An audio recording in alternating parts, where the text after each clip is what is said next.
11వ ప్రశ్న. యరొబాము ఎవరి కుమారుడు? జవాబు: యరొబాము యెహోయాషు కుమారుడు. 12వ ప్రశ్న. ఆమోసునకు కనబడిన దర్శనము ఎవరిని గురించి? జవాబు: ఇశ్రాయేలీయులను గురించి. 13వ ప్రశ్న. ఏ శిఖరము ఎండిపోయెను? జవాబు: కర్మెలు శిఖరము ఎండిపోయెను. 14వ ప్రశ్న. కాపరులు సంచరించు భూమి ఏ విధముగా ఉన్నది? జవాబు: కాపరులు సంచరించు భూమి దుఃఖించుచున్నది. 15వ ప్రశ్న. ఏ మందిరమును అగ్ని చేసేదనని యెహోవా చెప్పెను?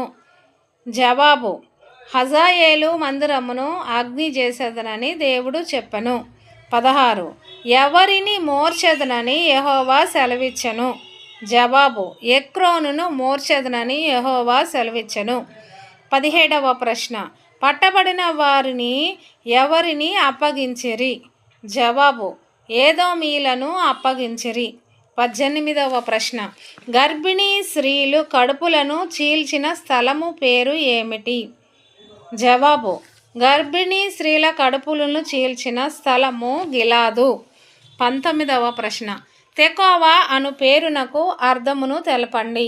19.